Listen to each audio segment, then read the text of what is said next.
He would have been 22 years old today. Okay, and this is a conversation I would have had with him. I may not be a mama in this room, but I'm a mama in this room. You understand me? And I have all this love and stuff I want to give, and every time I tried or attempted to give it in areas, I noticed that the love left with me. So if I work for a special person or organization, when I leave, I noticed that the love followed me. So wherever I went, there was just this love. So I said, I might as well have my own. Yeah. And my last, in my schooling, it's only 1 year for this master's program, but it's similar to like a dissertation and a PhD, as I have to do research, right? And in this last purpose, that's what they call. They don't call a semester when you're in your master's. In this particular program, it's called purpose. The first purpose, first quarter, second purpose, second quarter, and then third purpose, third quarter, like that, right? Or 1/3 of the year. And in my second quarter, I said, I want to have my own nonprofit. Now, my bestie is in the room, Steph. She tell you right now, she's like, I've been telling her I'm never having a nonprofit. I don't want a nonprofit. Get my money.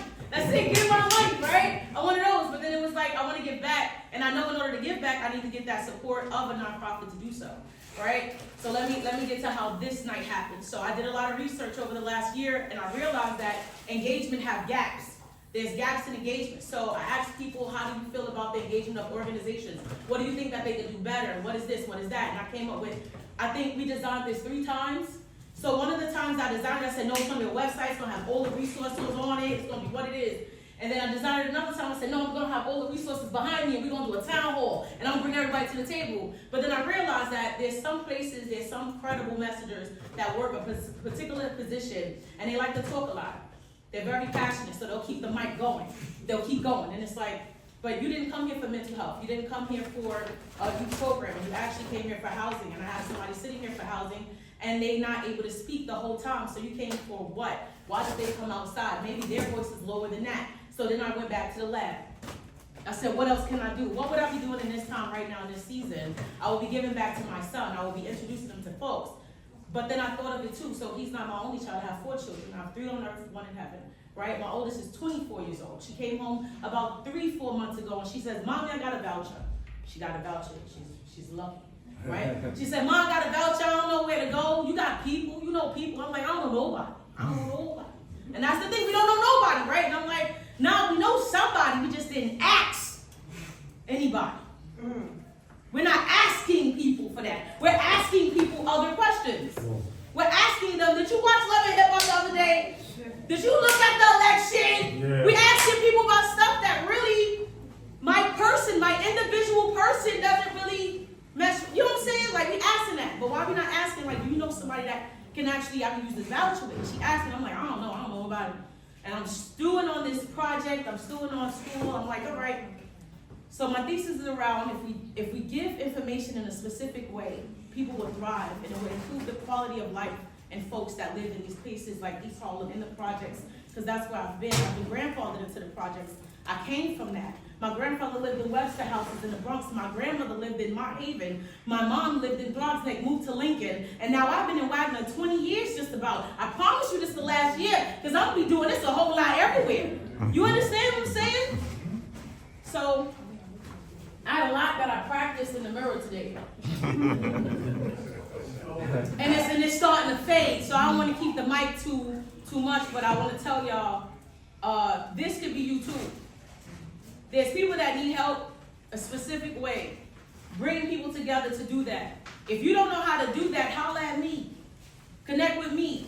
Tonight, it's about y'all. It's about y'all asking questions that you think people, I don't know if they have an answer. I don't know if they have an answer. I don't know if they have an answer. You don't know. So ask the questions. We don't know. Let me give you an example a little bit more. So I ain't that old. Right? I had my daughter, hello. I had my daughter when I was 17, 11 months old.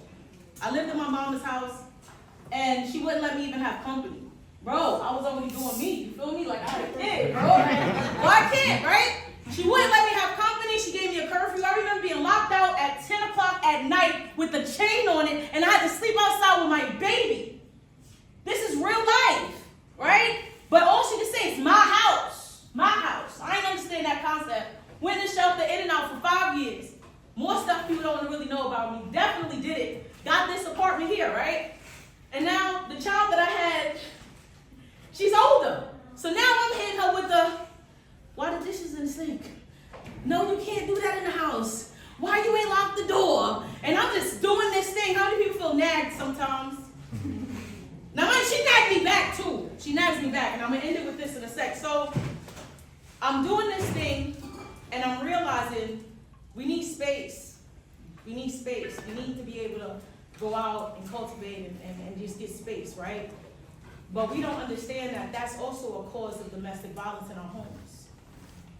See, we talk about domestic violence. I know last month was domestic violence month. We talk about it in such a way that, hey, it's women and men, it's that. No, it's mom and child too. You understand me? You're gonna argue with your person until you're gonna fight back and forth. But let me tell you a scenario that can happen before I end this.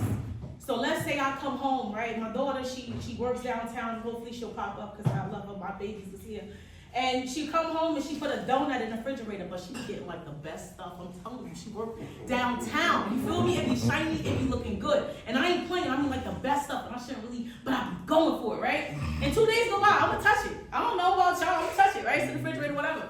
But what I'm not taking into account, she comes home and she's like, Mom, why you touch that? Like, I really wanted that. If I touch it, Mom, two in the back. It's gone, it's gone. What you want me to do?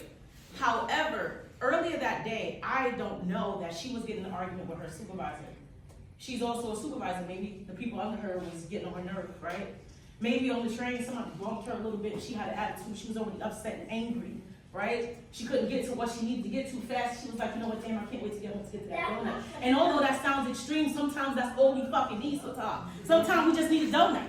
Sometimes we want that thing that we waited for to get home. Maybe I want that bowl of cereal. Maybe I want that bag of chips. It was something I bought yesterday, and maybe I want that thing. So I'm coming home to get this thing. Mom, did you eat it? Oh my God! You still touching my stuff. Now me and her. Does this sound familiar to y'all? Who sound familiar to you? Listen, if you hear anything tonight that sounds like you, just say same. Same.